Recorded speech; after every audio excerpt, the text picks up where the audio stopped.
بسم اللہ الرحمن الرحیم رب اشرح لی صدری ویسر لی امری واحلل عقدۃ من لسانی یفقہوا قولی احمدک اللہم یا مجیب کل سائل والصلاة والسلام علی من هو افضل الوسائل وعلى آلہ واصحابہ ذوی الفضائل اما بعد فاعوذ باللہ من الشیطان الرجیم بسم اللہ الرحمن الرحیم انما یرید اللہ لیذہب عنکم الرجس اہل البیت ویطہرکم تطہیرا صدق اللہ العظیم وصدق رسولہ النبی الکریم الامین ان اللہ وملائکتہ یصلون علی النبی یا ایہا الذین آمنوا صلوا علیہ وسلموا تسلیما الصلاة والسلام علیکہ یا سیدی یا رسول اللہ وعلی آلک واصحابک یا حبیب اللہ مولاي صلی وسلم دائما ابدا على حبیبک خیر الخلق کلہم هو الحبیب الذی ترجى شفاعته لكل هول من الاهوال مقتحم منزہ عن شریک فی محاسنہ فجوہر الحسن فیہ غیر منقاسم محمد تاج رسل اللہ قاطبۃ محمد صادق الاقوال والکلم محمد ذکرہ روح لانفسنا محمد شکرہ فرد علی الامم رب صلی وسلم دائما ابدا علی حبیبک خیر الخلق کلہم۔ اللہ تبارک و تعالی جل جلالہ وعم نوالہ واتم برہانہ وعظم شانہ وجل ذکرہ وعز اسمہ کی حمد و ثنا اور حضور سرور کائنات مفخر موجودات زینت بزم کائنات دستگیر جہاں غم گسار زمان سید سروراں حامی بے کساں قائد المرسلین خاتم النبیین احمد مجتبی جناب محمد مصطفیٰ صلی اللہ علیہ وآلہ واصحابہ وبارک وسلم کے دربار گوہر بار میں ہدیہ درود و سلام عرض کرنے کے بعد نہایت ہی معزز و محتشم سامعین حضرات، رب ذوالجلال کے فضل اور توفیق سے آج خطبہ جمعۃ المبارک میں ہماری گفتگو کا موضوع ہے عظمت اہل بیت اطہار رضی اللہ تعالی عنہم اور ایک حدیث مشہور۔ میری دعا ہے خالق کائنات جل جلالہ ہم سب کو قرآن و سنت کا فہم عطا فرمائے اور قرآن و سنت کے ابلاغ و تبلیغ اور اس پر عمل کرنے کی توفیق عطا فرمائے۔ سید عالم نور مجسم شفیع معظم صلی اللہ علیہ وسلم کی عظیم خاندان اہل بیت اطہار رضوان اللہ علیہم اجمعین کے حوالے سے ایک حدیث شریف اور اس کے مفہوم کے لحاظ سے آج کی جو مکمل بحث ہے وہ حدیث شریف صحیح مسلم شریف میں موجود ہے، جس میں سید عالم نور مجسم شفیع معظم صلی اللہ علیہ وسلم نے یہ ارشاد فرمایا ہے یا بنی ہاشم انقذوا انفسکم من النار، اے بنی ہاشم آپ اپنے آپ کو آگ سے بچا لیں۔ یا بنی عبد المطلب انقذوا انفسکم من النار، اے بنی عبد المطلب آپ اپنے آپ کو آگ سے بچا لیں۔ یا فاطمہ تو انقذی نفسک من النار، اے فاطمہ آپ اپنے آپ کو آگ سے بچا لیں۔ فإنی لا املک لکم من اللہ شیئا، میں تمہارے لیے اللہ سے کسی شے کا مالک نہیں ہوں۔ یہ حدیث شریف جو صحیح مسلم شریف میں موجود ہے اور بخاری شریف میں بھی موجود ہے، دوسری طرف مسلم شریف میں سید عالم نور مجسم شفیع معظم صلی اللہ علیہ وسلم کے وہ الفاظ بھی ہیں جن میں سید عالم نور مجسم شفیع معظم صلی اللہ علیہ وسلم نے ارشاد فرمایا حضرت فاطمہ رضی اللہ تعالی عنہا سے، لا اغنی عنکم من اللہ شیئا، کہ میں تمہیں اللہ سے کسی شے کے لحاظ سے بھی بے نیاز کرنے والا نہیں ہوں۔ اس حدیث شریف کو کچھ لوگ اس سے یہ استدلال کرتے ہیں کہ رسول اللہ صلی اللہ علیہ وسلم سے جو خاندانی نسبت ہے، اس نسبت کا معاذ اللہ کوئی فائدہ نہیں ہے، اور نبی اکرم صلی اللہ علیہ وسلم محشر میں اپنی آل کو کوئی فائدہ نہیں پہنچا سکتے معاذ اللہ۔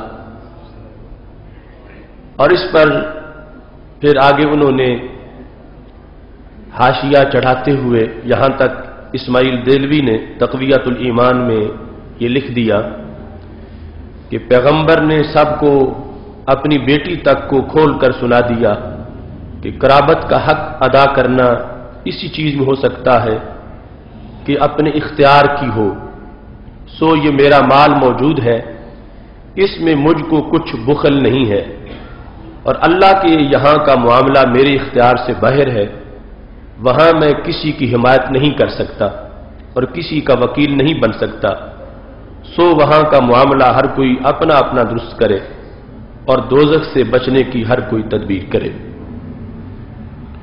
تو یہ خارجیت کا طبقہ اہل بیت اطہار رضوان اللہ علیہم اجمعین کے لحاظ سے سید عالم نور مجسم شفیع معظم صلی اللہ علیہ وسلم کی جو نسبت عظیمہ اہل بیت کو مشرف کرنے والی ہے، اس کے فائدے کا یہ طبقہ انکار کرتا ہے۔ رافضیت اور خارجیت کھوٹے سکے کے دو رخ ہیں، ایک ظاہری طور پر اہل بیت اطہار رضوان اللہ علیہم اجمعین کے بغض میں جل رہا ہے، اور دوسری طرف وہ طبقہ ہے کہ جنہوں نے بغض صحابہ کو حب اہل بیت کا نام دے رکھا ہے اور اہل بیت اطہار رضوان اللہ علیہم اجمعین کی محبت کا لبادہ اوڑھ کر دین دشمنی کا دھندا کرنا چاہتے ہیں۔ فکر مستقیم صحابہ کرام رضی اللہ تعالیٰ عنہ سے لے کر آج تک اس کو اہل سنت سے تعبیر کیا جاتا ہے۔ اس حدیث شریف کو آج موضوع سخن بنانے کا مقصد بھی یہی ہے کہ حالات میں جو فکری بیماریاں ہیں ان سب کا علاج ضروری ہے۔ جو حملے رافضیت کی طرف سے کیے جاتے ہیں ان کا جواب بھی دینا ہے، اور جو خارجیت کی طرف سے حملے کیے جاتے ہیں ان کا جواب بھی دینا ہے۔ اس سلسلہ میں چند ضروری باتیں آپ کے سامنے پیش کرنا چاہتا ہوں کہ سید عالم نور مجسم شفیع معظم صلی اللہ علیہ وسلم سے خاندانی نسبت ہمارا یقین ہے کہ اس میں بہت بڑی عظمت ہے۔ باقی نسب ان کی حیثیت اور ہے، مگر رسول اللہ صلی اللہ علیہ وسلم کا نسب جو ہے اور آپ کے ذریعے سے جن لوگوں کو نسبی عظمت ملی ہے، یقیناً یہ دنیا میں ہی نہیں حشر میں بھی فائدہ دینے والی ہے۔ ہمارے آقا صلی اللہ علیہ وسلم کا فرمان ہے جو کتاب المعرفہ مستدرک للحاکم جلد نمبر 4 اور صفحہ نمبر 119 پر موجود ہے، جس کے راوی سیدنا عمر رضی اللہ تعالی عنہ ہیں. وہ کہتے ہیں انی سمعت رسول اللہ صلی اللہ علیہ وسلم، میں نے نبی اکرم صلی اللہ علیہ وسلم کو یہ فرماتے سنا ہے. یقول، آپ فرما رہے تھے، کل نسب و سبب ینتقطع یوم القیامہ، ہر سبب اور ہر نسب قیامت کے دن منقطع ہو جائے گا. سارے آسرے ٹوٹ جائیں گے اور سارے نسب جن پر لوگ فخر کرتے ہیں ان کا اعتبار ختم ہو جائے گا. الا ما کان من سببی و نسبی، فرمایا جو میرے سہارے سے جیتے ہیں ان کا سہارا بھی برقرار رہے گا، اور جنہیں میرے نسب کی شان حاصل ہے ان کی شان بھی برقرار رہے گی. یہ حدیث شریف امام حاکم نے اس کو ذکر کیا کہ نبی اکرم صلی اللہ علیہ وسلم نے فرمایا کلو سببی و نسب ینقطع یوم القیامہ، قیامت کے دن دوسرا کوئی سبب، ہر سبب اور ہر نسب ختم ہو جائے گا. اللہ کے ساتھ آگے استثناء کیا، جس طرح آپ کہتے ہیں لا الہ، کوئی معبود نہیں، الا اللہ، مگر اللہ. تو آپ نے پہلے نفی کی ہر سبب اور ہر نسب کی کہ ہر سبب ختم ہو جائے گا اور ہر نسب کی کوئی ویلیو نہیں ہوگی، کوئی اعتبار نہیں ہوگا. الا ما کان من سببی و نسبی، فرمایا میرے نسب کی شان قیامت میں بھی برقرار رہے گی. میری نسبت جن لوگوں کو نسبی طور پر حاصل ہے ان کی عزت قیامت میں بھی ہوگی، اور فرمایا جو میرے وسیلے والے ہیں ان کا وسیلہ بھی قیامت میں برقرار رہے گا. تو پوری امت کو وہ اہل بیت اطہار، ان کو نسب والی نسبت حاصل ہے اور ہمیں سبب والی کا بعد سہارا حاصل ہے. اور امام کہتے ہیں، امام حاکم، ھذا حدیث صحیح الاسناد، کہ یہ حدیث صحیح الاسناد حدیث شریف ہے. اور اس کے اندر سید عالم نور مجسم شفیع معظم صلی اللہ علیہ وسلم کے الفاظ سے یہ واضح ہوا کہ اہل بیت اطہار کو جو نبی اکرم صلی اللہ علیہ وسلم سے نسبت ہے، سادات کرام کو جو رسول اللہ صلی اللہ علیہ وسلم سے نسبت ہے، اس نسبت کا فائدہ یقیناً ان کو قیامت کے دن بھی ہوگا. باقی سارے خاندانوں کی حیثیت اور ہے اور خاندان نبوت کی حیثیت اور ہے. یعنی قیامت کے دن کوئی یہ کہے کہ میں گوندل ہوں، میں چیما ہوں، میں چٹھا ہوں، میں مغل ہوں، میں شیخ ہوں، اس وجہ سے مجھے کوئی فائدہ ہو، ان ناموں سے کوئی فائدہ نہیں ہوگا. مگر سید عالم نور مجسم شفیع معظم صلی اللہ علیہ وسلم کا وہ مقدس خاندان جس کو اہل بیت اطہار رضوان علی مجمعین سے تعبیر کیا جاتا ہے، ہمارے محبوب صلی اللہ علیہ وسلم ارشاد فرماتے ہیں اس کا فائدہ قیامت کے دن بھی نظر آئے گا. یہ حدیث شریف بطور خاص حضرت عمر رضی اللہ تعالی عنہ نے اس وقت پیش کی کہ جب آپ امیر المومنین تھے اور ایک دن لوگوں کے سامنے آئے تو فرمایا الا تہنئونی، تم مجھے مبارکباد کیوں نہیں دیتے،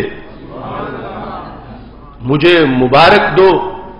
تو صحابہ نے پوچھا فقالوا بمن یا امیر المومنین، امیر المومنین کس چیز کی ہم آپ کو مبارک دیں؟ تو فرمایا بأم کلثوم بنت علی وابنت فاطمہ بنت رسول صلی اللہ علیہ وسلم، فرمایا مجھے اس لحاظ سے مبارک دو کہ میری شادی حضرت ام کلثوم سے ہوئی ہے، جو حضرت ام کلثوم رضی اللہ تعالی عنہا حضرت علی رضی اللہ تعالی عنہ کی حضرت فاطمہ سے بیٹی ہیں، ان ام کلثوم سے میرا نکاح ہوا ہے، تو مجھے تم مبارک دو. اور فرمایا اس موقع پر حضرت عمر رضی اللہ تعالیٰ عنہ نے فرمایا میں نے کسی خواہش نفس کی بنیاد پر اس نکاح کا اہتمام نہیں کیا، میں نے اس حدیث کی وجہ سے یہ اہتمام کیا ہے جو سید عالم نور مجسم شفیع معظم صلی اللہ علیہ وسلم نے فرمایا ہے ہر سبب اور ہر نسب ختم ہو جائے گا مگر میرے نسب کی شان قیامت کے دن بھی برقرار رہے گی. تو صحابہ کے مجمع میں حضرت عمر رضی اللہ تعالیٰ عنہ نے جب اس حدیث کو اس نکاح کے پس منظر میں پیش کیا تو کسی نے انکار نہیں کیا کہ یہ حدیث نہیں ہے، کسی نے انکار نہیں کیا کہ یہ استدلال صحیح نہیں ہے. اور جو آج دونوں طبقے ہیں ایک طبقہ رافضیوں کا نکاح کلثوم کو تسلیم نہیں کرتا، جس کا ذکر بخاری شریف میں بھی ہے، جس کا ذکر ان کی کتابوں میں بھی ہے۔ تو حضرت کلثوم جو حضرت علی رضی اللہ تعالی عنہ کی صاحبزادی تھی اور کسی بیوی سے نہیں، حضرت فاطمہ رضی اللہ تعالی عنہا سے وہ صاحبزادی کلثوم، ان کے ساتھ نکاح حضرت عمر رضی اللہ تعالی عنہ کا ہوا، اور انہوں نے اس میں مجمع میں لوگوں کو کہا کہ تم مجھے مبارک دو۔ پوچھا گیا کس چیز کی؟ مجھے اس امر کی مبارک دو۔ اس موقع پر سارے مجمع کے سامنے آپ نے یہ حدیث بیان کی اور اس میں بتایا کہ نبی اکرم صلی اللہ علیہ وسلم کا خاندان عام خاندانوں سے اس کی شان بڑا ہے، دنیا میں نہیں، اس نسبت کا آخرت میں بھی فائدہ ہونے والا ہے۔ اگر قرآن و سنت کے عمومی مزاج کو دیکھا جائے تو اس حدیث کا پس منظر جو میں نے مسلم شریف اور بخاری شریف کی شروع میں پیش کی، حضرت فاطمہ رضی اللہ تعالی عنہا سے جو فرمایا لا اغنی لکم من اللہ شیئا، اس کا مفہوم خود بخود ذہن میں واضح ہو سکتا ہے۔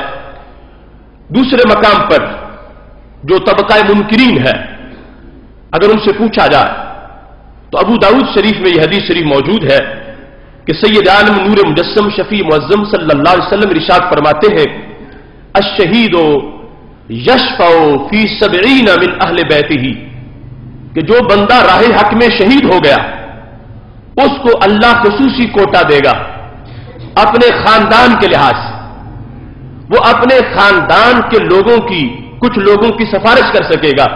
کتنے لوگوں کی؟ فرمایا فی 70، ایک شہید اپنے خاندان کے 70 لوگوں کو جنت میں لے جا سکتا ہے۔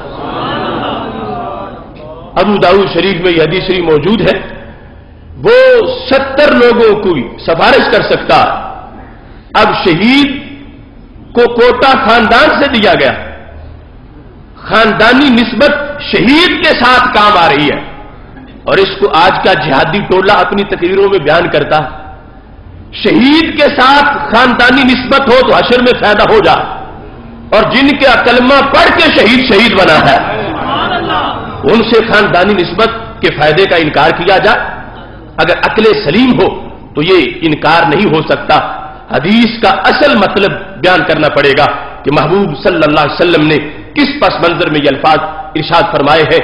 دوسری طرف آپ دیکھتے ہیں مدارس دنیا کے جلسے ہوتے ہیں، یہ ہمارے مخالف فرقے بھی جب دستار فضیلت کرتے ہیں، ختم قرآن ہوتا ہے، تکمیل قرآن کہیں یا ختم قرآن کہیں، وہ علوم دینیا کی اسناد تقسیم کی جا رہی ہو تو اس وقت یہ حدیث شریف ابن ماجہ شریف اور ترمذی شریف کی پیش کی جاتی ہے کہ ہمارے محبوب صلی اللہ علیہ وسلم کا فرمان ہے من قرأ القرآن فاستظہرہ، جس نے قرآن پڑھا اور اس کو اچھی طرح یاد کر لیا، فأحل حلالہ وحرم حرامہ، اس قرآن کے حلال کو حلال جانا اور اس کے حرام کو حرام جانا، تو پھر کیا ہوگا؟ ادخلہ اللہ بہ الجنہ، رب ذوالجلال اس بندے کو جنت میں داخل فرمائے گا، اس وجہ سے کہ وہ پڑھ گیا ہے اور پھر اس پہ عمل کرتا رہا، اس کو جنت میں داخل کرے گا، مگر اس کے ساتھ اس کو کوٹا بھی ملے گا۔ وہ کیا ہے؟ وشفعہ فی عشرۃ من اہل بیتہ، اور اللہ اس کے خاندان میں سے 10 افراد کے بارے میں اس کی سفارش کو قبول فرمائے گا۔ حافظ، عالم، عامل کی سفارش 10 کے بارے میں قبول کی جائے گی، اور ان 10 کو اس کی نسبت کی بنیاد پہ جنت مل جائے گی۔ یہاں پر بھی لفظ اہل بیت ہی، اس حافظ کے جو اہل بیت ہے، اس حافظ کے جو گھر والے، یہ خصوصی طور پر یہ بھی تو ہو سکتا تھا کہ سرکار فرماتے کہ اس کو 10 افراد کا کوٹا مل جائے گا، کوئی 10 لے جائے، شہید کو 70 افراد کا کوٹا مل جائے گا، کوئی 70 افراد جنت میں لے جائے، لیکن یہ نہیں فرمایا، فرمایا اہل بیت میں سے، اپنے خاندان میں سے، شہید اپنے خاندان میں سے 70 افراد جنت میں لے جا سکتا ہے، حافظ اپنے خاندان میں سے 10 افراد کو جنت میں لے جا سکتا ہے۔ تو جس نے اترا ہوا قرآن پڑھا اور کسی عام انسان کا بیٹا تھا اور قرآن کی برکت سے جنتی بنا اور 10 کو جنت لے جانے کی ٹکٹ مل گئی، تو جن کے سینے پہ قرآن اترا ہے اور جن کو رب ذوالجلال نے نبیوں کا بھی سردار بنایا ہے، تو ان کی سفارش کتنی بڑی سفارش ہو۔